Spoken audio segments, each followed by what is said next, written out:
네, 안녕하세요. 안녕하세요. 네, 반갑습니다.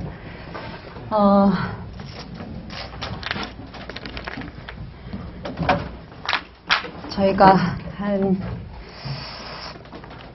10번 정도 되죠. 10회 정도 해서 아마 진도 객관식 재정학 진도가 마무리될 것 같은데요. 잠깐 간단한 오리엔테이션을 한번 해보겠습니다.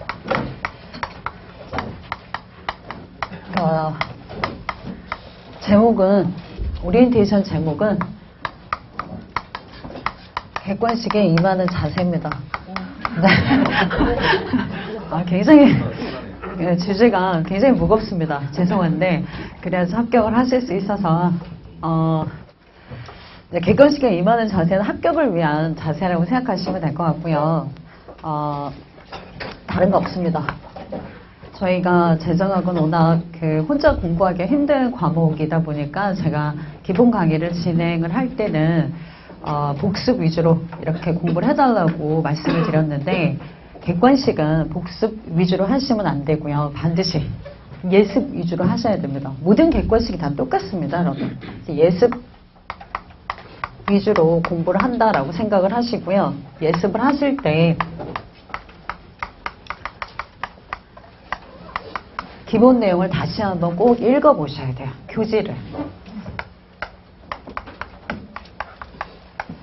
교재를 읽어보셔야 되는데 이게 마지막 교재를 보는 시간이라고 생각을 하시면 돼요. 더 이상 교재는 보지 않고요. 버린다고 생각하시면 됩니다.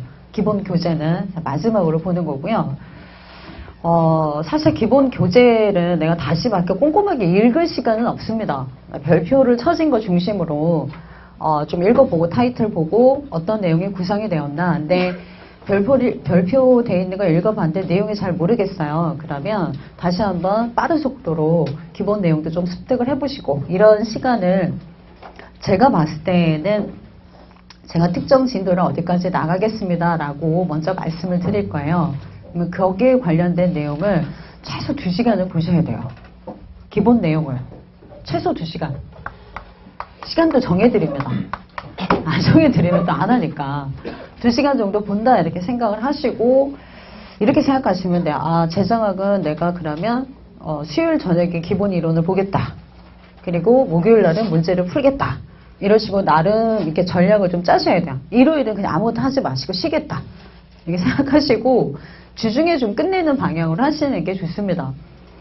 12월은 연말 모의비 있으니까 조금 힘드시긴 하겠지만 좀 최소화하시고 그러면 일요일은 빠른 복습으로 이렇게 마무리하는 이런 시간을 해야 되겠고 한나절은 쉬어야 돼요. 일요일은 무조건. 그러니까 주중에 내가 이런 것들을 좀 이렇게 빨리 컨트롤할 수 있도록 기본 내용을 좀 보시고요.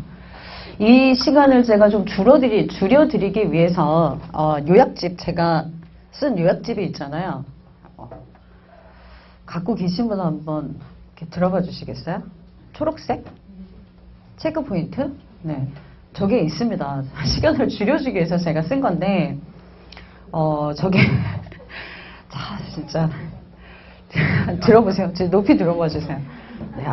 네, 정말 예쁘죠? 네. 제가 저분께는 들어주셨잖아요. 혼자 지금 다른 분도 갖고 계실 텐데, 지금 갖고 계시니까, 다다음 주에 저희 2판이 나옵니다, 저게. 그래서 저분께는 무료 증정 하나 해드리겠습니다. 이런 기회가 있는 거죠, 항상 사람이라는 게. 그래서, 반드시 저한테 받아가시고요. 굉장히, 심혈을 책 팔로 나온 거 아닙니다.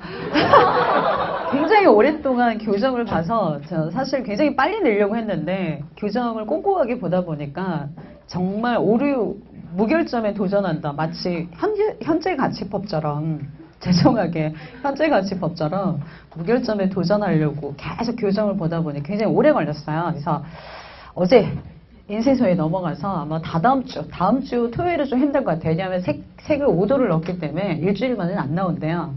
다다음 주쯤에 아마 학원에는 입고가 될 것 같습니다. 그때 그걸 보신 다음에 굉장히 많이 도움이 되실 것 같다. 한 권으로 이거 마무리할 수 있는 책으로 제가 개념, 특징, 그 다음에 그래프까지 필요한 거는 다 넣어놨습니다. 그리고 여러분들이 어떤 분이 저한테 얘기하시더라고요.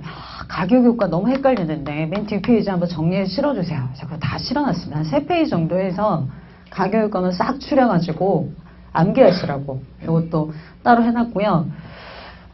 각 파트마다 요약 정리가 있고 그 다음에 기출 OX가 있습니다. OX는 만든 건 아니고요. 기출. 그래서 한 번 더 복습하시라고 구성이 되어 있는 책이라 나중에는 요 기본서가 보기 좀 힘들다 하시면 그걸로 보셔도 상관없고요. 나는 책을 뭘 또 사니? 그럼 기본서 그냥 보셔도 됩니다. 전혀 상관없고요. 일단은 이렇게 내용 예습을 먼저 해주시고 그 다음에 하셔야 되는 게 두 번째는 객관식 문제풀이입니다. 이거를 예습을 해오셔야 돼요. 그래서 제가 알려드린 범위까지는 반드시 풀어오셔야 됩니다. 먼저 풀어오셔야 돼요. 이거를 내가 들으면서 풀고 나는 그냥 정리할래 그러시면 하나도 효과가 없습니다. 그러니까 본인이 직접 내가 습득한 지식이 문제로 적용이 되는지를 테스트 겸 연습 겸 실전 겸 이렇게 풀어보셔야 돼요. 그래서 제가 문제를 풀어서 예습을 하실 때 방법을 알려드렸던 거 기억나세요? 예컨대 2페이지 보시면 제가 대표 유형을 몇 개로 나눴냐면 79개로 나눴습니다. 주제별로 나눴다고 생각하시면 돼요. 그래서 주제별로 어떤 내용들이 중요한가를 파악하도록 유형별 객관식이라는 게 제 책의 특징입니다. 그리고요. 해설이 굉장히 친절하다는 게 또 하나의 특징이죠. 그래서 굉장히 꼼꼼하게 진짜 계속 자랑하는 것 같은데 네, 그러려고 노력을 했습니다. 그래서 나중에 혼자 공부를 하시더라도 크게 무리가 없도록 사실은 질문 받기 싫어가지고 질문을 최소화하는 차원에서 혼자 보셔도 크게 도움이 되도록 질문을 좀 꼼꼼하게 해설을 달려고 노력을 했는데 대표형 1번을 보시면 정부의 기능이 있습니다. 그러면 문항수가 딱 3개 있죠. 3개. 그러면은 딱 대표 유형별로 봅니다. 3개 있으니까 3개를 풀어요.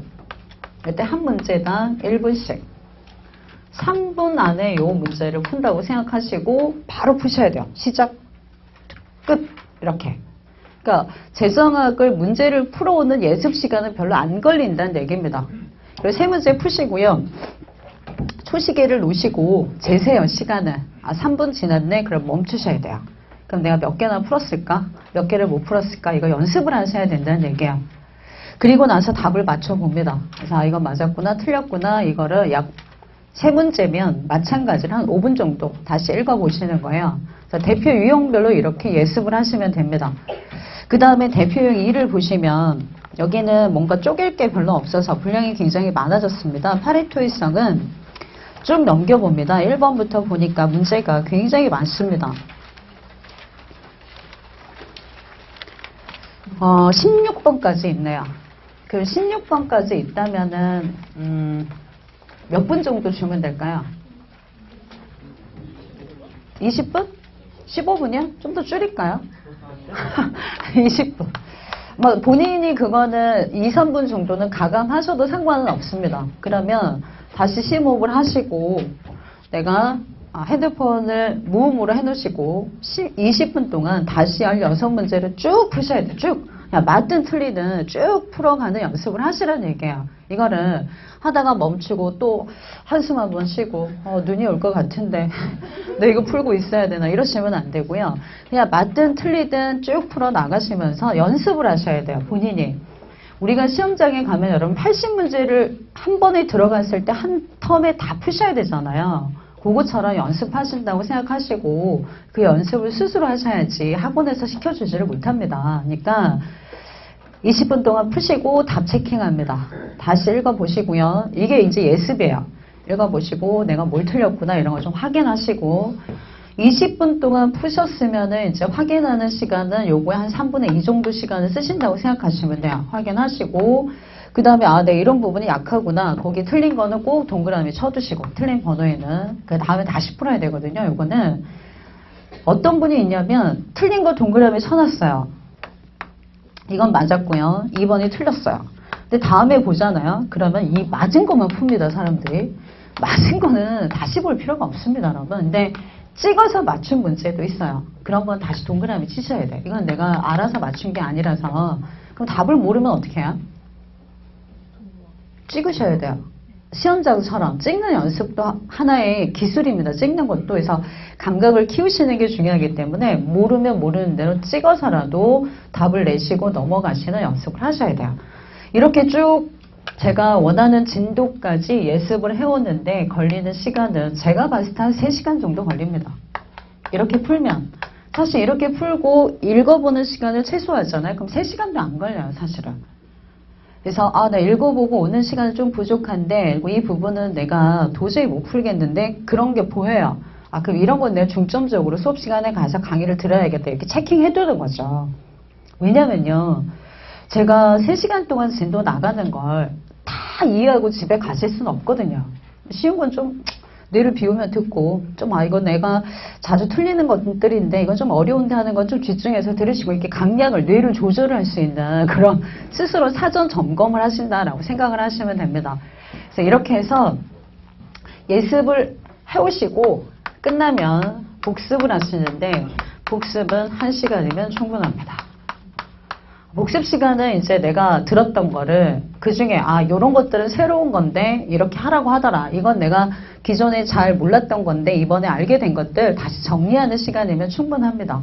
자, 그렇게 해서 객관식에 관한 건 마무리를 해주시면 될 것 같아요. 어차피 제가 쓴 요약집이 나중에 파이널 하실 때 그거를 다시 볼 거라서 제가 객관식에도 요약 정리는 해놨습니다. 여러분 해놨는데 여기보다 좀 더 자세하게 해놓은 게 요약집이야. 체크포인트. 그래서 얘를 요약 정리를 실어놨더라도 얘를 들고 다니면서 보기는 쉽지 않거든요. 내용을 다시. 그래서 당구나 하실 때는 그 책으로 하시는 게 훨씬 더 도움이 되실 것 같아요. 제 객관식에 관한 얘기를 하자면 첫 번째는 유형별로 묶어놔서 그 내용이 어떤 문제 유형으로 쭉 출제가 되는지를 한눈에 파악할 수 있도록 해놨고요. 그래서 연습을 하신다고 생각하시면 돼요. 그래서 제가 문제를 다 풀어드리지는 못합니다. 시간이 없기 때문에 겹치거나 비슷한 거는 넘어가고요. 주로 최신 문제를 중심으로 풀어드리려고 해요. 근데 너무 옛날 문제는 재정학은 버리고 가는 게 아니라 반복이 일어나기 10년 만에 그 보기가 똑같이 나오기도 합니다. 그래서 가급적이면 제가 버리지 않고 옛날 문제라도 실어 놓으려고 노력을 했거든요. 그래서 너무 옛날 문제인데 크게 설명이 필요 없는 것들은 넘어가더라도 꼭 읽어보셔야 돼요. 재정학은 기출이 어떻게 되나요? 반복되니까. 분량이 작아서 반복을 할 수밖에 없거든요. 그래서 유형별로 실어놨으니까 유형을 파악하는 데 초점을 맞춰주시고요. 두 번째, 고전적으로 상중하로 표시를 했습니다. 그래서 제가 예전에도 말씀드렸는데 중하는 틀리시면 안 돼요. 무조건 맞춰야 되는 거고요. 상은 두 가지 버전이 있습니다. 내가 재시생이다 그러면 맞추셔야 되고요. 내가 초시생이다 그러면 풀어봤는데 안 풀려요. 그러면 버리셔도 합격에 지장이 없는 게 상급 문제입니다. 자, 상급 문제는 뭐라고 해야 되나요? 120점 맞기 위한 문제라고 생각하시면 돼요. 120점 맞을 수 있나요? 못 맞죠? 100점이 만점인데요. 못 맞는 거 아니에요? 그래서 상급 문제는 내가 안 풀린다 해도 내가 이건 못 풀면 나 떨어지는 건가? 이런 생각하실 필요 없는 유형이다라고 보시면 됩니다. 그래서 도전을 해보실 때 내가 너무 어렵다 그러면 버리시고 가는 문제가 상급 문제라고 생각하시면 돼요. 일부러 이렇게 해서 난이도를 표시를 해놨으니까 상급 문제를 풀리지 않는 거 보고 내가 좌절할 필요는 없다라는 걸 말씀드리는 겁니다. 그래서 저도 시간이 별로 없으면 상급 문제는 거의 풀지 않고 넘어갑니다. 불필요하다 생각되는 것들은 잘 안 풀 거고요. 이거는 상급 문제지만 도전해보시고 풀어보세요 하는 것들은 풀어보시고요. 이해 안 되시면 저한테 개별적으로 질문하시면 됩니다. 자, 이렇게 저희는 오리엔테이션은 기본적으로 마무리된 것 같고 어떻게 강의 진행은 나갈 거냐, 문제만 쭉 푸는 게 아니라 일단 내용 정리를 간단하게 해드립니다. 굉장히 자세한 설명은 못합니다, 여러분. 왜냐하면 그럼 기본 강의가 돼버리잖아요. 문제를 풀어야 되기 때문에 기본 내용 정리하고 문제풀이 들어가는데 여기가 3분의 1 정도 여기는 3분의 2 정도 이렇게 전체 시간이 소요가 된다고 보시면 될 것 같아요. 그래서 기본 정리는 해드리지만 설명을 위한 정리가 아니라 그냥 문제를 풀기 위한 정리라고 생각하시면 돼요. 요약 정리 차원에서 쭉쭉쭉 이건 해드릴 거니까 반드시 예습을 해오셔야 돼요. 해야지만 이 요약 정리가 한눈에 쑥쑥 들어옵니다, 여러분. 그래서 한 번 더 복습하는 효과가 있도록 해드릴 거니까 그렇게 하시면 될 것 같아요. 자, 본론으로 들어가겠습니다.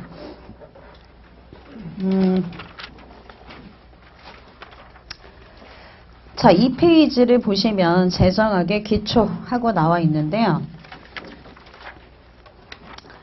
그 전에 제가 이제 기본 강의 할 때 여러분 기억났을 거예요. 큰 계관 세웠던 거 기억나시죠? 한 번 더 해볼까요? 자, 미시경제학이 재정학의 베이스이고요. 미시경제학은 가계와 기업의 합리적 의사결정을 연구하는 분야잖아요. 그죠? 이거 지겹게 들으셨죠? 이 둘이 여러분 시장에서 만나서 상호작용을 합니다. 이 시장이 뱅글뱅글 잘 돌아가게 해주는 게 뭔가요? 가격 기구잖아요, 여러분. 그죠? 그러면은 시장이 여러분 뭘 만족시켜 주니까 미시경제학이 추구하는 목표가 뭔가요? 아주 효율성입니다. 시장이 완전 경쟁이면 P 이퀄 뭐가 만족되나요? 그렇지. MC죠. 효율성이 만족돼요. 그러니까 누가 개입할 필요가 없나요? 그렇지. 밖에 있습니다. 치안, 국방만 유지해 주는 거죠. 이 질서가 잘 유지되도록. 근데 여러분 문제가 생깁니다. 이 시장이 어때요? 실패를 일으켜야 돼요. 이게 깨진다 이겁니다. 뭐 독점이 생기거나 완전 경쟁임에도 불구하고 공공재나 외부성이 있다면 시장에 실패가 발생하기 때문에 누가 여러분 개입하게 되나요? 정부가 시장 안으로 들어오더라 이런 얘기입니다. 정부가 들어오면은 여러분 일단 뭔가 정부가 활동을 할 거 아니야. 활동을 하면은 다 뭐가 필요할까요? 돈 필요한 거죠. 그래서 돈부터 우리한테 조달을 합니다. 그래서 돈을 조달하는 방법으로 가장 대표적인 게 뭐가 있나요? 텍스가 있더라 이거죠. 그래서 이 텍스와 관련된 아이디어를 분석하는 게 조세론이고 우리 시험의 절반 정도가 여기서 출제된다라고 보시면 되고요.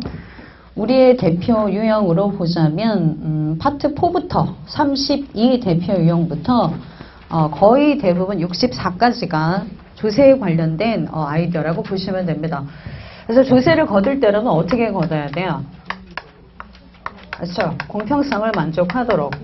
이걸 다루는 게 파트 몇인가요? 4가 되죠. 4편. 그 다음에 효율성을 만족하도록 걷자라고 하는 게 파트 몇인가요? 초과 부담 있는 거? 그렇죠. 5편이 되는 거죠. 조세를 거두면은 여러분 가계 기업으로부터 거두니까 무슨 효과가 나타나나요? 경제적 효과가 나타납니다. 이건 6편에 관련된 아이디어고요. 가계에게는 소득세, 기업에게는 법인세를 거두니까 노동, 공급, 저축, 위험부담 행위에 영향을 미칠 거고 법인세를 거두면 기업에 어디에 영향을 미칠까요? 투자, 자본구조, 배당 정책 등등에 영향을 미치는 걸 분석하는 파트다라고 보시면 되죠. 조세와 관련된 이 세 가지 아이디어가 사실은 제 시험에 많이 나옵니다. 그 다음에 돈을 걷었으면 어떻게 해야 돼요? 써야겠죠. 그죠? 정부 지출이 일어납니다. 이 정부 지출을 다루는 파트가 몇 편인가요? 그렇죠. 3편입니다. 돈을 함부로 써서는 안 되고 타당성도 입증받아야 되고 비용 편익 분석을 통해서 공공지출이 이루어져야 된다라는 제반의 아이디어를 배우는 파트다라고 보시면 되죠. 근데 여러분 시장의 실패가 어떤 상태인가를 먼저 확인하는 게 몇 편에 있나요?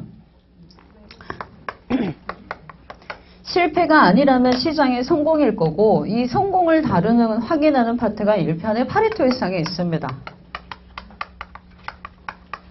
그 다음에 2편에서 다루는 게 뭐죠? 시장의 실패. 1편 후반부터 2편까지 시장의 실패에 대해서 다루고요. 가장 대표적인 게 완전 경쟁인데도 시장의 실패를 야기하는 거 외부성과 뭐가 있나요? 공공재가 있죠.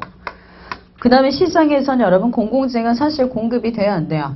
안 되죠. 그래서 비시장적 정치적 의사결정 과정을 통해 공공재가 공급되는 메커니즘을 보여주는 게 뭔가요? 공공선택이론 이렇게 들어갑니다. 이런 큰 틀을 가지고 한마디로 정부의 경제활동 원리를 탐구하는 게 재정학이다라고 보시면 되는 거죠.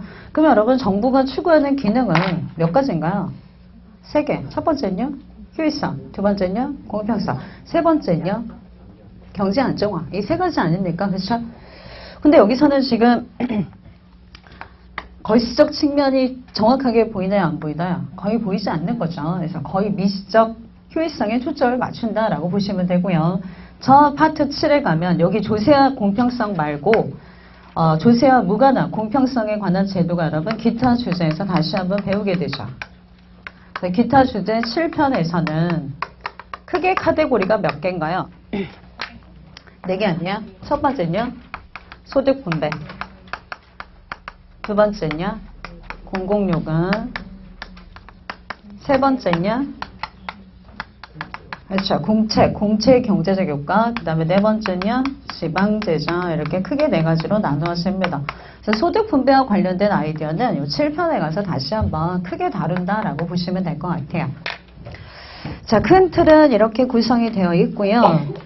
대피용 1번부터 가겠습니다. 이제 본격적으로 문제를 한번 풀어보겠습니다. 자, 정부의 기능 요약 정리를 좀 봐주세요, 여러분. 요약 정리해 보시면 정부의 3대 기능이 자원 배분 기능. 배분은 제가 밑에 써놨네요. 효율성을 추구하는 걸 자원 배분 기능이라고. 소득 분배 기능이 있습니다. 분배는 공평성을 추구하는 게 정부의 기능 중에 하나죠. 그 다음에 경제 안정화에서 자원 배분하고 소득 분배는 미시적 정부의 역할이고요. 경제 안정화 기능은 거시적 측면의 재정 금융 정책을 통한 안정과 성장을 도모하는 정부의 기능이라고 보시면 됩니다. 그럼 제가 질문을 한번 해볼게요. 외부성과 관련된 아이디어나 개념들은 효율성과 관련된 건가요? 공평성과 관련된 건가요? 다 효율성이 여러분. 외부성은 무슨 실패의 원인인가요? 그렇죠. 효율성 관점에서 시장의 실패의 원인입니다. 과잉 생산 또는 뭔가요? 과소 생산. 그럼 공공재도 어떤 측면에서 여러분 시장의 실패인가요? 효율성. 그러니까 공공재, 외부성 이런 애들이 나오면 다 무엇과 관련된 개념들이에요? 효율성입니다. 공평성 아닙니다. 공평성은 여러분이 딱 봐도 알아요. 누진세. 이거 뭐죠? 공평성과 관련된 조세 제도잖아요, 여러분. 사회보장제도 이런 것들 뭐죠? 공평성과 관련된 정부의 제도들이다 이겁니다. 그래서 딱 보면 효율성 파괴를 가져온 원인들은 다 어떤 차원에서 정부가 개입한다고 보시면 돼요. 그렇죠? 죄송합니다. 효율성 파괴를 가져오는 외부성이나 공공재 등등은 어떤 측면에서 여러분 정부가 개입해야 돼요? 효율성을 만족하라는 측면에서 개입한다 이렇게 보시면 돼요. 그래서 헷갈리시는 분들은 자원 배분 기능에 여러분 예를 좀 읽어 두셔야 돼요. 국방비 지출. 어떤 측면에서 여러분 정부가 국방비 지출을 해내고 공급을 합니까? 효율성 측면이잖아요. 시장에 놔두면 여러분 공공재 공급이 제대로 돼야 안 돼요? 안 되잖아요. 그럼 국방비는 대표적인 무슨 재요? 공공재잖아요. 이렇게 생각하시면 됩니다. 그 다음에 독과점, 그 밑에 오염 배출권 제도의 시행 및 피구세 부과. 오염 배출권 제도는 여러분 어떤 측면에서 시장의 실패를 우리가 논하는 거죠? 효율성 측면 이해되시잖아요. 그래서 이런 것들은 다 배분 기능과 관련이 있구나 라고 읽어두시고요. 소득 분배 기능 보세요. 누진세, 사회보장제도 등의 수단을 통해 소득 분배 측면에서 적극적인 역할을 수행하고 불평등한 소득 분배 상태를 개선하는 것이 소득 분배 기능이구나 이렇게 아시면 돼요. 그러면 여러분 정부의 3대 기능 중에 재정학은 거의 70%가 뭐와 관련된 거예요? 효율성이야. 모르겠으면 효율성입니다. 그 다음에 나머지 20% 정도가 뭘까요? 공평성. 10% 정도가 뭘까요? 경제 안정화 이렇게 보시면 돼요. 자, 그래서 대표형 1번을 한번 풀어보겠습니다. 여러분 기출도 거의 없습니다. 2002년에 한번 나왔고요. 2번에 2009년에 또 한 번 나왔고 지금 2017년이고 내년이 2018년 아니에요, 여러분. 2018년 잘못하면 욕하는 상황이 될 것 같아요. 그래서 기출은 거의 없습니다. 확인만 한번 해보는 거죠. 1번 보겠습니다. 정부의 역할을 정당화하는 복지국가의 목표로 적합하지 않는 거. 1번 미시적 효율성 달성 맞고요. 물가 안정은 어떤 측면일까요? 경제 안정화. 3번 빈곤 문제 해결은 무슨 측면일까요? 소득 분배 기능. 사회통합은 좋은 말이니까 그죠? 그 다음에 완전한 평등 추구. 딱 봐도 답이네요. 할 수도 없고 불가능한 거죠. 완전한 평등을 추구하는 건. 자, 오른쪽에 여러분 2번은 정부의 3대 기능 중 배분 기능. 배분 기능이면 효율성인가요? 공평성인가요? 효율성. 딱 보니까 1번에 있잖아요. 기초생활보장 이런 건 사회보장제도 아닙니까? 사회보장제도는 소득 분배와 관련된 공평성 관점의 정부의 기능입니다. 그래서 아니고요. 2번 오염배출권제도, 5번 환경세 부과 이런 것들은 다 외부성을 시장하기 위한 정부의 개입이니까 배분 기능이죠. 맞나요? 분배요, 배분이요? 배분 맞습니다. 그 다음에 공공재 3번 마찬가지고요. 4번 독과점도 여러분 뭔가요? 효율성 측면에서 시장에 실패잖아요. 독과점은 피해콜 MC가 성립하지 않고 가격이 MC보다 어디에 있나요? 그렇죠. 상방에 위에 위치하는 그런 과소 생산이라는 시장의 실패를 야기합니다. 자, 1, 2번보다는 3번 문제가 더 좋은 것 같습니다. 재정의 기능을 자원 배분, 소득 분배, 거시경제 안정화 등 세 가지로 나누어 볼 때 배분 기능의 성격이 가장 강한 걸 고르라고 하네요. 자, 1번의 최저임금제는 어떤 측면일까요? 그렇죠. 공평성 측면인 것 같습니다. 그렇죠. 미숙련 노동자에게 시장의 균형 임금이 너무 낮아지니까 그 임금보다 높게 설정해서 그 이하로 주지 못하도록 통제하는 제도니까 분배 측면이 강하겠죠. 그 다음에 3번 고용보험제도도 사회보장제도니까 분배고요. 4번 딱 보니까 국방비 나왔네요. 국방비는 무슨 제인가요? 국방은 공공재. 공공재와 관련된 건 다 뭐라고요? 그렇죠. 효율성인 분배인가요? 배분인가요? 배분입니다. 배분. 5번의 소득세율 인상도 여러분 조세제도는 다 뭔가요? 공평성. 그 다음에 2번 공공사업, 공공근로사업 시행은 뭘까요? 공공근로는 거시경제가 여러분 불황일 때 주로 실시하는 게 공공근로입니다. 일자리 창출. 그러면 어떤 측면이 일단 누가 있나요? 거시경제 안정화. 또 한 가지가 일자리를 창출하겠다 이 말은 저소득층, 실업자들에게 여러분 일자리를 주는 거니까 일종의 무슨 기능도 같이 포함하고 있을까요? 분배 기능도 포함하고 있습니다. 그래서 얘는 배분 기능의 성격은 없네요. 분배하고 안정화 기능만 있기 때문에 이런 정도로 대표용 1은 뭐 우리가 배운 아이디어를 그냥 녹아냈다라고 보시면 될 것 같아요. 자, 파레토일성으로 가겠습니다.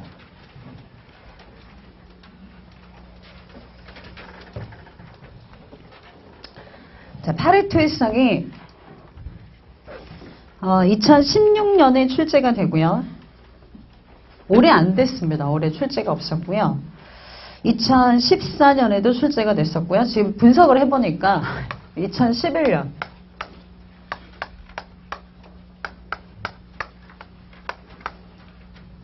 여기는 2년 다시 바로 나왔죠. 출제가. 근데 여기는 거의 2년 주기입니다. 얘네들이. 이렇게 텀이 보면 2년에서 길게는 3년 아니면 바로 그 다음에 이런 식인데 2년 정도 텀이 생기면은 가능성이 좀 높아진다 이렇게 생각할 수 있어요. 근데 파레토일성은 우리 시험에는 그렇게 어렵게 안 됩니다. 근데 다른 경제학 시험은 굉장히 난이도가 높아졌어요. 그래서 제가 생각하기에 그런 높아진 난이도가 나오면 손 못 댑니다. 어차피 버리는 카드고요. 우리는 딱 기본만 맞추는 것에 파레토일성은 올인한다 이렇게 보시면 돼요. 그러니까 전략적으로 파레토일성 자체가 여러분 어렵게 나오면 손 못 대는 게 당연해요. 그러니까 다른 난이도 높은 걸 풀려고 도전도 하지 마시고요. 생각도 하지 마세요. 딱 기본 제가 알려드린 거 있잖아요. 요것만 푸시면 됩니다. 그래서 정리를 한번 해볼게요. 일단 뭘 아셔야 되냐면 파레토 개선이라는 용어를 아셔야 돼요. 파레토 개선은 한 사람의 후생 감소 없이는 또 다른 사람의 후생의 증가가 가능해요? 불가능해요? 그건 효율성이죠. 개선은 가능한 거죠. 어느 사람 누구도 건드리지 않고 누군가 후생이 커져요. 그럼 개선이라 했잖아요. 헷갈리셨네요. 파레토일성과 지금 헷갈리셨죠. 개선은 누구의 후생 건드리지 않고 또 다른 사람이 기분 좋아지면 개선입니다. 맞죠? 더 이상 이 개선이 안 돼요. 그러면 뭐라고요? 그렇죠. 그때 파레토 일성이다. 이렇게 표현을 합니다. 요거 개념 이해됐는지 한번 확인해 보겠습니다. 우리 기출은 아닌데 2번 문제 보시면 7페이지에 파레토 개선을 잘 이해했는지 확인할 수 있는 다른 시험에 나온 좋은 문제가 하나 있습니다. 자, A, B, C 3인으로 구성된 경제 상황에서 가능한 자원 배분 상태와 각 상태에서의 3인의 효용이 보기와 같습니다. 각 자원 배분 상태를 비교했을 때 다음 중 파레토 효율적이지 않은 자원 배분 상태를 모두 고르래요. 파레토 효율적이지 않으려면 여러분 더 이상 개선이 어때야 돼요? 파레토 일성은 더 이상 파레토 개선이 가능해요? 불가능해요? 그렇죠. 불가능합니다. 그럼 개선을 알아야지 효율성을 찾아낼 거 아닙니까? 맞죠? 자, 그러면 더 이상 개선이 안 되는 상태가 뭐라고 한다고요? 파레토 효율성이라고 합니다. 그럼 여러분 가부터 판단을 해봐야 돼요. 자, 가 배분 상태는 A의 효용이 3이고 B의 효용이 10이죠. C의 효용이 여러분 7입니다. 그러면 이 배분 상태에서 다른 배분 상태로 갔을 때 누구 한 명도 후생이 여러분 건드리지 않고 누군가가 또 기분이 좋아지면 이거는 개선이죠. 개선이 되면 파레토 효율적이 아니야. 아닌 거죠. 그러면 이거 판단할 때 여러분 일일이 다 해보면 시간이 너무 오래 걸리잖아요. 제일 누구 걸 보는 게 좋을까요? 효용이 큰 사람, 낮은 사람? 큰 사람 봐야겠죠. 큰 사람이 여러분 딴 데로 옮겨갈 수 있느냐 없느냐 그게 판단의 기준으로 빠르게 할 수 있는 방법일 거 아니에요. 그럼 가의 배분 상태에서는 누가 효용이 제일 큰가요? B가 제일 큽니다. 그럼 B가 여러분 어디로 가면 기분이 좋아지나요? 나죠. 일단 나부터 해봅시다. 나 12니까 그죠? 기분 좋아지잖아요 여러분. 이해되시죠? 근데 나로 가보니까 A가 이제 그 다음 차근차근 가는 거 여러분. 그 다음에 효용이 큰 사람이 누군가요? C잖아요. 그럼 C가 여러분 가의 배분 상태는 7인데 나로 가면 어떻게 돼요? 줄어요. 안 되겠네요. 그럼 나는 아니고요. 또 큰 값을 가지는 게 어디가 있나요? B의 효용 기준 보면 라가 있습니다. 알죠? 자, 라로 가볼게요. B가 가에서 라로 가면 10에서 얼마로 증가하나요? 12. 이 기분 좋아집니다. 맞죠? 그러면 C 갑니다. C. 7에서 여러분 라로 가면 효용이 몇으로 가요? 8. C도 기분 좋아지죠. 그 다음에 A 가봅니다. 이제 마지막. A의 효용이 가 배분 상태일 때 3이었는데 라로 가면 몇이 되나요? 5. 기분 좋아져요? 안 좋아져요? 다 좋아져요. 누구도 기분 나빠진 사람이 없고 기분이 좋아집니다. 그럼 가는 여러분 파레토 개선이 가능한 상태잖아요. 이해되죠? 그러면 효율성을 만족했다고 말할 수 있어요? 없어요? 없네요. 이해되시죠? 그래서 제일 큰 걸 기준으로 판단해 보시는 게 가장 빠른 방법이에요. 파레토 개선은 누구의 후생 건드리지 않고 기분이 좋아진 사람이 있으면 되지만 파레토 효율성은 더 이상 개선이 안 됩니다. 자, 그러면요. 나를 점검을 해볼게요. 나는 여러분 제일 효용이 큰 사람이 누군가요? B입니다. 그럼 B가 여러분 어디로 가보면 될까요? 라로 가보면 될 것 같네요. 비슷하게 큰데 그죠? 그러면은 나에서 라로 가면 B의 효용은 변화가 없죠. 그러면 그 다음 효용이 큰 사람이 누군가요? 아무나 끌고 옵니다. 66으로 똑같으니까 A를 끌고 와볼까요? 나에서 라로 가봐요. 6에서 5로 가는 거죠. A는 효용이 어떻게 되나요? 줄어요. 그러면 갈 수 있어요? 없어요? 못 가요. 못 가면 그 상태가 뭐라고요? 효율성을 만족했다라고 말합니다. 그러면 꼭 이렇게 일일이 판단해서 비교해야 됩니까? 네. 이런 경우는 이 방법밖에 없습니다. 그러면 다의 배분 상태는 누가 기분이 제일 좋은가요? A가 제일 기분 좋죠. 근데 다의 배분 상태에서는 A가 제일 기분 좋기 때문에 얘를 딱 보고 어디로 보내도 이 기분 나빠지는 거 아니에요. 그러면 갈 수 있어요? 없어요? 못 가요. 끝났다는 얘기야. 그러니까 큰 값을 보시라는 얘기입니다. 결국 다는 파레토 일성을 만족해야 하나요? 합니다. 더 이상 옮겨갈 데가 없어요. 개선이 안 된다 이겁니다. 그럼 라는 누구 걸 볼까요? B 걸 봅니다. B 걸 보니까 여러분 똑같이 12가 있는 게 나가 있잖아요. 그러면은 그 다음 I로 가야죠. C로 가야죠. 8. 8인데 얘가 여러분 나로 가면 어떻게 돼요? 감소하네요. 그럼 또 딴 데 있나요, 여러분? 없어요. 이보다 더 큰 데는 없습니다. 그래서 라의 배분 상태도 뭘 만족했다고 말할 수 있나요? 파레토 일상을 만족했다 이렇게 말할 수 있습니다. 가장 단순한 개념으로 파레토 개선과 효율성을 이해했는지 물어보는 문제입니다. 옛날에는 비슷한 게 우리 시험에도 나왔었는데 뭐 요새는 요 정도 이해하시면 될 것 같고요. 자, 그러면 파레토 일상을 만족하는 상태를 여러분 우리가 몇 가지로 설명할 수 있나요? 3가지. 일단 무엇의 효율성을 만족해야 되나요? 그렇죠. 소비의 효율성이죠. 소비 효율성은 다른 말로 뭐라고 하나요? 그렇죠. 교환의 효율성이다 라고도 합니다. 소비의 효율성을 만족하는 상태, 조건을 불러주세요. 식으로. 두 사람의 뭐가 같을 때야? MRS. 첨자는요? 그렇죠. 이 곡선이 나오는 평면이 첨자가 되고요. 첨자를 쓸 때는 무조건 무슨 축에 있는 변수부터 쓰나요? X축에 있는 변수부터 씁니다. 얘랑 누구께 MRS가 같아지나요? B. 자, 우생 경제학의 일정리까지 갑니다. 일정리에서는 여러분 모든 사람이 가격 수용자가 되고 강단조성을 만족하면 완전 경쟁이면 뭘 만족하니까? 파레토 일상을 만족하니까 뭐까지 같아지나요? PI분의 그렇죠. PX. 얘 이름 불러주세요. PI분의 PX는 두 요소의 가격비다. 주 재화의 가격비다. 그렇죠. 재화입니다. X, Y 재화입니다. 이거 암기해 주시면 되고 MRS 한번 써볼까요? 자, X제를 한 단위 추가로 소비하기 위해서 포기할 용의가 있는 무슨 제의 소비량인가요? Y제의 소비량. X제 하나 얻기 위해서 Y를 2개를 포기할 용의가 있었다는 얘기는 무슨 제가 주는 한계용이 2배 높다는 얘기죠. 내가 여러분 X 하나 얻기 위해 Y를 2개나 포기해요. 그 X제를 몇 배 좋아하는 거야? 2배. X제의 한계용이 몇 배 높다? 2배. 그렇죠? 그래서 Y분의 이거 아셔야 되고요. 식 반드시 암기하셔야 됩니다. mu y분의 뭐라고요? mux. MRS는 여러분 무슨 곡선의 기울기인가요? 무차별 곡선의 기울기의 절대값.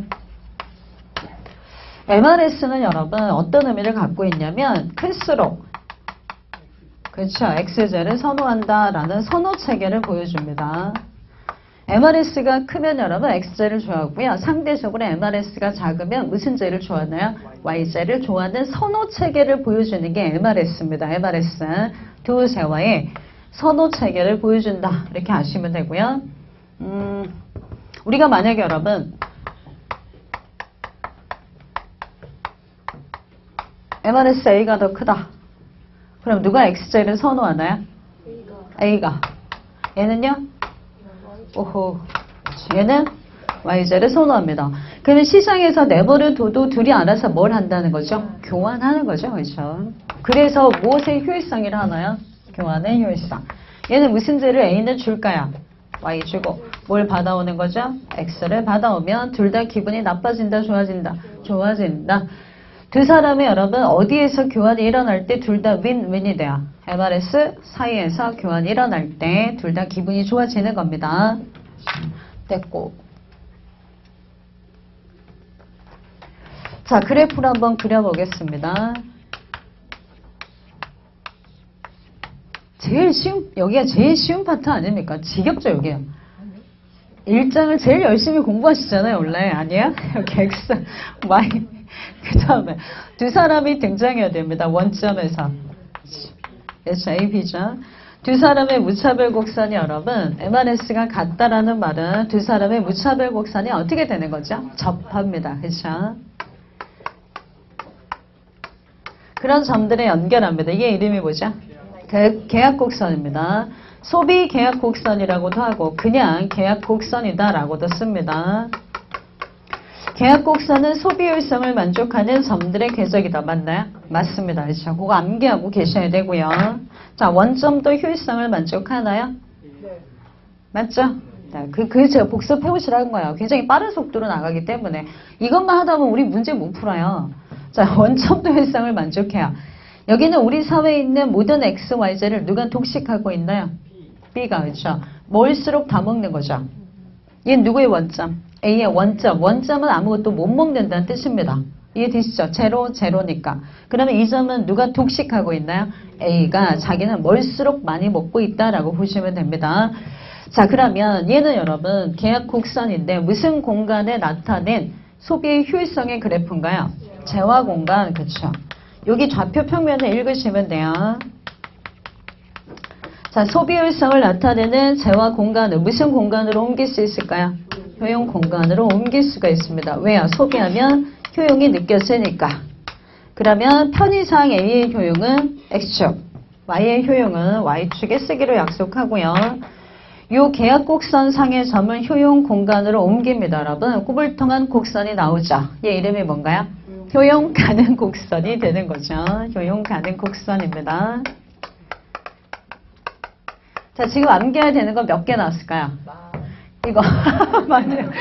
이거씩 암기하셔야 되고, 그 다음에 무슨 계약 곡선? 소비 계약 곡선. 그 다음에 또 하나요? 효용 가능 곡선. 이거 세 개는 반드시 암기를 하셔야 됩니다. 하나 더 추가하면 MRS가 클수록 무슨 제 선호한다? X제. 발음도 제가 늘 똑같다 그랬잖아요. MRS가 크다. 무슨 제 선호한다고요? X제죠. 저렴하게 암기시켜드렸잖아요. 자, 그 다음에 여러분 두 번째 생산의 효율성 갑니다.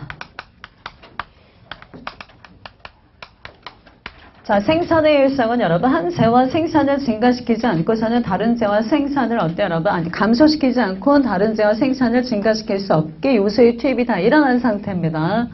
자, 조건은 어떻게 될까요? MRS가 아니라 TS. 첨자는요? LK. 무슨 재 생산하는 기업? X재.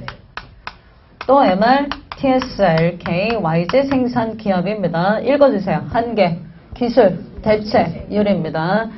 얘는 이름이 뭐였죠? 한계, 대체, 율입니다. 얘는 뭐가 추가됐죠? 기술이 추가됐을 뿐입니다. 한계, 기술, 대체, 율 이렇게 읽어주시면 되고요. 얘는 무엇까지 갔다? 그래서 R분의 W는요. 노동의 가격, 자본의 가격이니까 요소의 상대 가격비인가요? 그렇죠. 얘는 써도 되고 안 써도 됩니다. 자, 그 다음에 여러분 이 그래프는 어떻게 그려지냐면 뭘 투입할까요? LK. 아웃풋이 뭔가요? X, YZ. 생산 기업. 그 다음에 얘 이름이 뭐죠? MR TS 아니 예, MRTS를 말 잘못해 죄송합니다. 이거 무슨 곡선이죠? 얘 이름이 뭐냐고 얘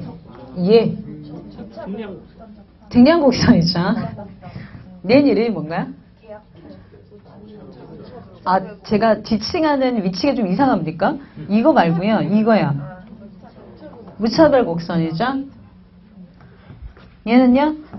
등량 곡선 맞죠? 무차별 곡선, 등량 곡선이 평면 좌표 어디에 그려지냐에 따라 똑같은 그래프지만 다른 거죠, 지금. XY 평면에 그리면 자신의 원점에 볼록하게 그려지는 이 아이들은 무슨 곡선이 되고요? 무차별 곡선. LK 평면에 그려지면 얘네들은 뭐가 되나요? 등량 곡선.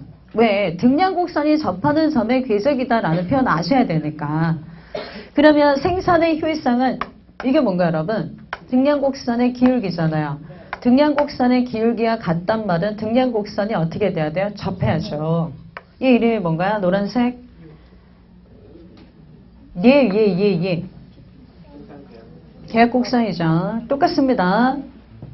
얘도 뭐라고요?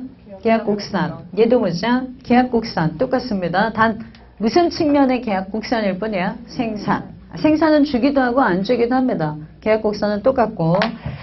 자, 여기는 여러분 우리가 갖고 있는 노동과 자본을 다 투입해서 무슨 재만 생산하나요? Y재만. 그래도 뭘 만족한다? 효율성을. 맞죠? 기억나죠? 네. 여기는 무슨 재만 생산하나요? X재만. 그래도 효율성을 만족합니다. 자, 이게 무슨 공간인가요? 요소 공간. 인풋, 노동과 자본은 요소입니다. 요소가 투입되는 공간이죠. 요소 공간의 효율성을 만족하는 아이를 여러분 무슨 공간으로 다시 끌어낼 수 있을까요? 재화 공간. 그러면 아웃풋이 뭔가요? X. 네? Y. 자, 요점은 가진 요소를 다 투입해서 뭐만 아웃풋으로 생산한다고요? YJ. 여기네요, 그럼. 최대치. XJ 생산은 제로. 그러면 요 점으로 옮겨갈수록 YJ 생산은 줄고 XJ 생산은 어떻게 돼요? 늘어나죠. 여기는 무슨 제 원점? 네? 여기에 원점은요? 무슨 제 원점이요? XJ. 여기는요? YJ 원점입니다. 맞죠? 자, 여기 A점, 여기 B점, 여기 C점. 생산의 효율성을 만족하는 점들을 연결한 선을 뭐라고 하나요? 생산 가능 곡선. 자, A도 생산의 효율성, B도 C도 생산의 효율성을 다 만족합니다. 맞죠? 네. 자, 이 점은요. 효율적, 비효율적. 비효율적이죠. 내부는 비효율적인 점입니다. 이 내부의 점은 어디에 해당할까요? 이런 에지머스 상자의 어디? 안쪽. 그렇죠. 계약곡선상의 점이 아닌 내부의 점에 대응될 거다. 이렇게 보시면 될 것 같고요. A, B, C 중에는 어디가 제일 바람직하다? 또 속으시네요. 알 수 없다. 효율성을 만족하면 5월을 판단할 수 있다 없다? 없습니다. 그러면 뭐가 들어간다고요? 가치 판단이 들어가니까. 효율성은 철저하게 뭘 배제한 개념이야. 가치 판단을 배제한 개념이야. 몽땅 X점은 생산해도 됩니다. 어떻게만 하면 돼요? 효율적으로만 하면 돼요. 여기 여러분 A가 다 드셔도 돼요. 효율적으로만 소비하면 되더라 이겁니다. 공평성에 관심 없어요 여러분. 우리 맨날 얘기하잖아요. 효율성은 누가 더 먹고 덜 먹었냐 이거 신경 안 쓰는 거야. 신경을 쓰는 순간 뭘로 가죠? 가치 판단 개입된 공평성의 개념이 들어가기 때문에 한 명이 다 먹든 한 제어만 생산하든 전혀 상관없다. 이런 게 효율성이라고 보시면 돼요. 됐고요. 이 점은 현재 기술로 도달 가능 불가능? 불가능 이렇게 아시면 되죠. 얘는 제가 기본 강의 시간에 한번 풀어드렸어요. 기억이 안 나실 거예요. 요거 문제부터 방금 설명했으니까 한번 보겠습니다. 아무것도 안 하고 시기에는 너무 안타까우니까 13페이지 보시면 9번 문제입니다. 기본 문제, 기본 문제. 자, 그림 1은 X, Y, Z 생산과 관련된 에지머스 상자이고 그림 2는 생산 가능 곡선과 생산 가능 집합을 나타낸 것입니다. 다음 설명 중 옳지 않은 것을 모두 고르래요. 자, 가볼까요? 그림 2.2에서 X, Y, Z의 등량 곡선의 기울기는 X, Y, Z의 가격 비율과 같다. 틀렸죠. 등량 곡선의 기울기는 MR TX. 얘가 뭐랑 같아야 돼요? R분의 W. 그러면 두 재화의 가격비와 요소의 가격비와 같다. 이렇게 말하셔야 되는 거죠. 이런 거 헷갈리지 마시라고. 여기는 뭐의 가격비? 재화의 가격비.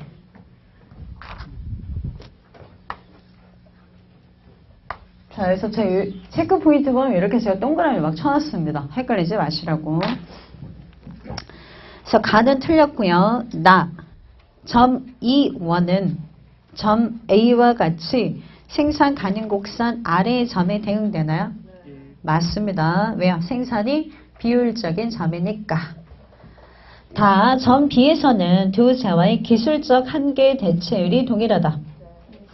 기술적 한계 대체율이든 한계 기술 대체율이든 뭐 앞뒤 글자 바꿔 쓰는 거야. 영문 표기니까 상관없죠. 그러면 기호를 빨리 봐주시면 돼요. MRTS 맞잖아요. 네, 맞는 표현이고요. 왜 다는 맞을까요?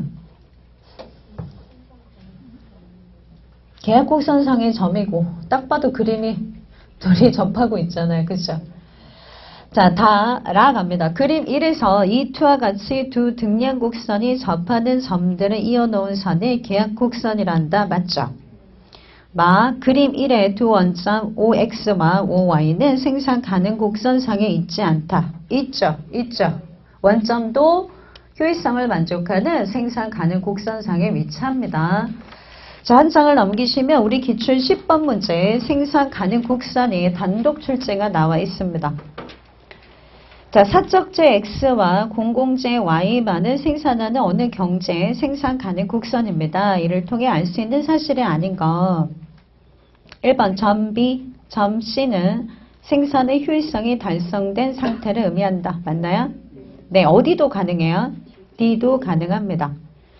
2번 점 2는 특별한 조건이 없는 한 달성 불가능한 생산 수준을 의미한다. 맞죠? 뭐가 있으면 이 점으로 갈 수 있을까요? 돈이요? 돈? 기술진보. 노동과 자본이 똑같이 투입돼도 기술진보 있다면 생산이 늘어날 수 있습니다. 또는 고정돼 있다고 하는 노동인구가 늘어나거나 자본 축적이 일어나면 또 가능합니다. 근데 노동인구 늘어나는 게 쉽지가 않죠. 인구 증가율이 높아져야 되거나 경제활동 참가율이 더 증가해야 되거나 외국인 노동자들이 여러분 많이 유입, 이민 인구가 늘어나야 돼요. 쉽지 않은 거죠. 자, 3번 점 B에서 점 D로의 이동은 X의 생산이 증가되었다는 측면에서 파레토 개선을 의미한다. B에서 D로는 효율성에서 효율성으로 가는 거잖아요. 이건 개선이 아니죠. 이미 파레토의 성을 만족하는 B점은 더 이상 개선이 돼야 안 돼요? 안 됩니다. 개선됐다면 큰일 나요. 파레토의 성은 더 이상 개선이 불가능한 배분 상태입니다. 3번이 틀렸네요. 4번 점 A에서 B로의 이동은 생산의 효율성이 높아졌음을 의미하며 이는 파레토 개선을 의미한다. 맞나요? 네? 맞죠. 내부의 점은 비효율적이잖아요. 비효율적인 점에서 선상으로 갔다는 얘기는 효율성을 만족하는 점으로 가는 거니까 개선이에요? 아니에요? 개선입니다. 맞죠? 그러면요. 제가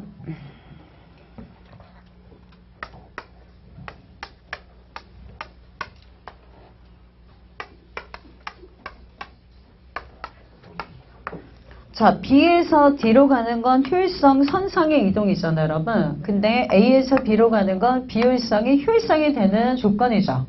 맞나요? 그러면은 제가 드린 예시가 1번인지 2번인지를 판단해 주세요. 피구세 부과를 통해서 외부성을 시정했다. 1번이에요? 처음 듣는 얘기입니까? 피구세 부과를 통해서 외부성을 시정했다. 그러면은 외부성은 효율성을 만족하는 거예요? 깨트리는 거예요? 외부성이 싫습니까? 외부성은 다음 주 거는 아직 공부 안 하신 거예요? 외부성은 여러분 시장의 실패의 원인이잖아요. 네? 아, 그러면 이거부터 해야겠네요. 외부성이 있으면 B점인가요? A점인가요? A점이잖아요. 시장의 실패니까.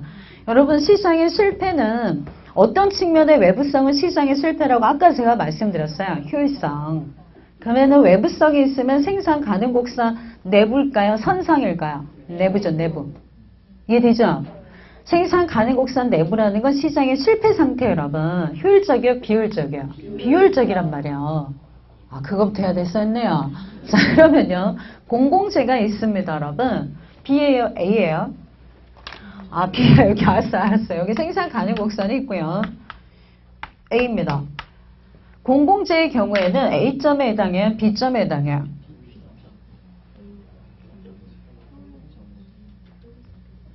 제가 큰 잘못을 했군요. 진짜. 제가 어떻게 강의를 했지? 제가 반성하겠습니다. 공공재도 시장의 실패 사례잖아요. 과소생산, 과잉생산. 과소, 그럼 어디야? 내부입니다. 이해되시죠?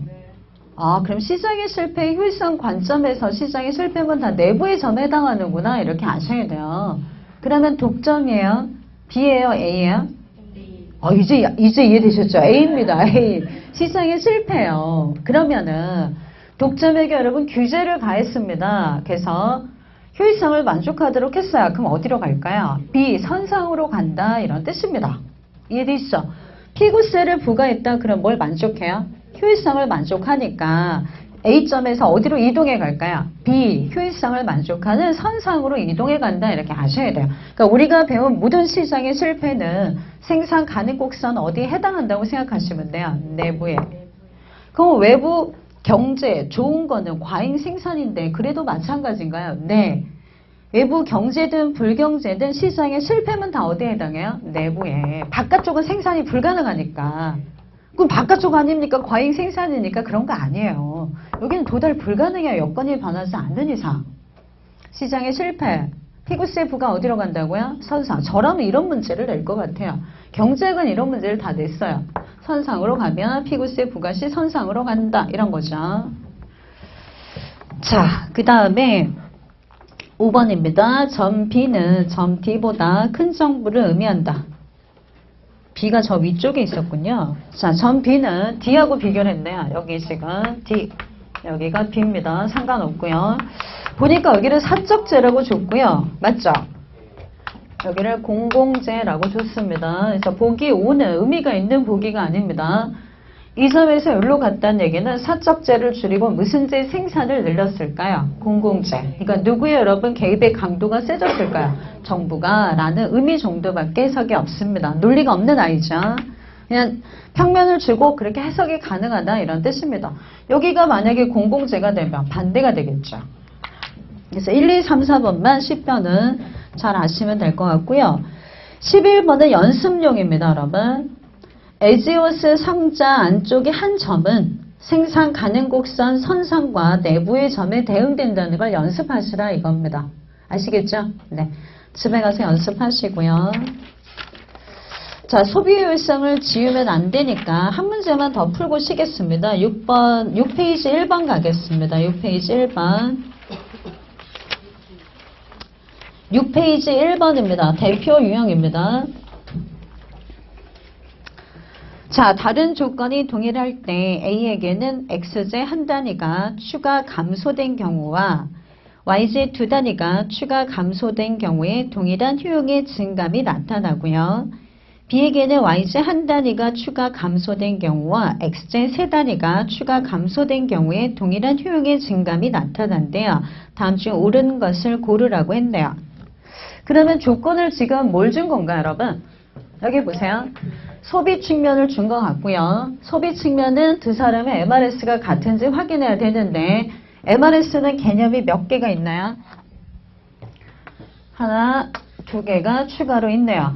그러면 지금 보기에서 문제에서 주어진 개념은 이거 준 건가요? 뒤에 거 준 건가요? 앞에 거 뒤에 거? 요거 준 거죠, 여러분. 여기 대입하시라는 얘기입니다. 그럼 해볼게요.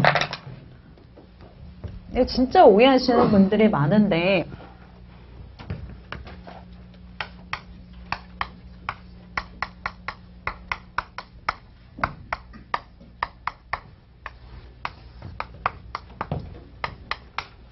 요 아이의 이름이 뭐죠? 무차별 곡선이죠. 들으시면 기억은 나시면 됩니다. 내가 뱉을 수는 없어도 들으시면 기억은 나셔야 돼요. 자, 그러면 무차별 곡선은 개념이 이게 개념이에요. 뭘 추가로 얻기 위해서 X를 뭘 버려야 돼요. Y를. 그러면요.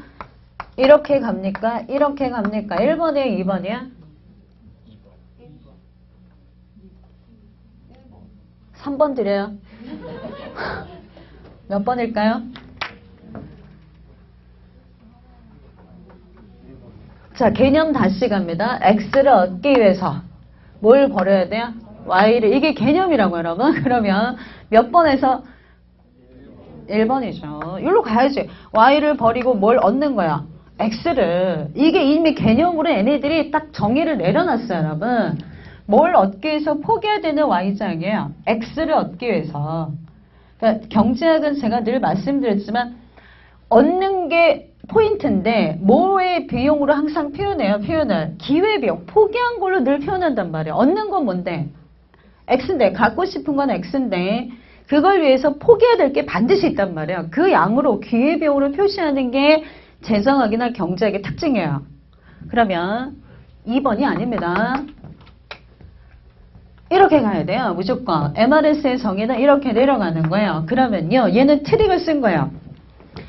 A에게 X제 한 단위가 여러분 추가예요? 감소예요? 추가예요. 추가. 감소 X입니다. 알겠죠? 추가에 동그라미 치셔야 돼요. 그럼 X를 한 단위 얻기 위해서 YJ 몇 단위를 감소시켜야 돼요? 두 단위에서 감소의 동그라미. YJ는 감소입니다. 여기가 2예요, 지금. 됐죠? 개념을 그대로 집어넣으시는 거예요. 그러면 MRS B도 델타 X분의 뭐 해야 돼요? 그쵸. 자, 이것 때문에 오해의 소지가 있기 때문에 꼼꼼하게 말씀드리는 거예요. 그럼 B에게는 내려갑니다. 두 번째 줄 컴마 뒤에요. yj 한 단위가 추가돼야 돼요? 감소돼야 돼요? yj는 무조건 감소. 그 다음에 xj 세 단위가 어떻게 돼야 돼요? 추가예요. 그래서 xj 세 단위가 어떻게 돼야 된다고요? 추가. yj 몇 단위가 감소돼야 돼요? 한 단위. 이렇게 개념에 맞게 숫자를 집어넣으시라 이겁니다. 이 뒤집히는 개념은 없습니다. 정의를 이렇게 내려놨으니까. 이해되세요? 네. 그래서 감소 추가를 다 주는 건 페이크야. 헷갈리라 이겁니다. 개념을 정확하게 아시면 헷갈릴 리가 없다는 얘기예요. 그래서 이제 대충 공부하면 안 되는구나 이런 게 나오는 거죠. 그냥 MRS는 뭐 교환 비율이겠지 뭐 이렇게 대충 얘기하시면 안 된다는 얘기예요. 자, 그러면 다음 주에 옳은 것을 물어봤네요. 당연히 여러분 A에서 B로 가더라도 효용의 변화가 있어요 없어요? 없거든요. 그렇죠? 첫 번째, 다른 조건이 동일할 때 두 번째 줄 동일한 효용의 증가가 나타난다 이렇게 표현했죠 여러분? 증감이 나타난다. 자, 그러면요 A하고 B 중에 누구의 MRS가 큰가요? A가 크죠? 3이고 3분의 1이니까 누가 XJ를 좋아하나요? 그렇죠. 얘는요 YJ. 자, 1번 현 상태는 파레토 최적입니까? 아닙니다. MRS가 다르기 때문에. 그러면 동그라미 4번 A와 B의 X, YJ로부터 각각 발생하는 한계 효용의 비율은 같나요? 다르죠. 그렇죠. MRS가 다시 쓰면 뭘로 쓸 수 있나요? 한계 효용의 비율. 한번 써볼까요? 이 개념은 끝났으니까 바로 옆에다 쓰겠습니다. MU 뭐분의? 누구 건가요? B. 얘도요. MU Y분의 뭐죠? MU X 누구 건가요? 그렇죠. 그러면 두 사람의 한계 효용의 비율 같아요? 달라요? 다릅니다. 똑같은 말이에요. 1번하고 여러분 4번은 똑같은 말이고요. 2번도 똑같아요. 보세요. 현 상태에서 A, B, X, YJ에 대한 한계 대체율은 같다. 다르죠. A가 훨씬 큽니다. 그 다음에 3번. A의 경우에 YJ 한경은 XJ 한경보다 크다. A. YJ 한경보다 무슨 제 한경이 큰가요? X가. 몇 배 큰지도 아셔야 돼요. 값보고 몇 배? 2배. 그래서 2번도 틀렸고요. 5번. A가 YJ 한 단위를 B에게 양도하고 XJ 한 단위를 받으면 현 상태가 개선될 수 있다. 정답이네요. 그죠? 얘가 XJ 좋아하니까 Y 주고 뭘 받아오면 그렇죠. X를 받아오면 개선이 가능하다. 이렇게 아시면 되는 거죠. 그래서 MRS는 여러분 개념은 뭘로 잡으시고 이걸로 그 다음에 같은 표현이 뭐가 있다? MUY분의 MUX로 표현할 수 있다라고 꼭 암기해 주셔야 돼요. 생산 측면보다는 무슨 측면의 파레토일성이 더 기출 빈도가 높아요? 소비 측면이 훨씬 더 기출 빈도가 높습니다. 나머지는 잠깐 쉬었다 하겠습니다.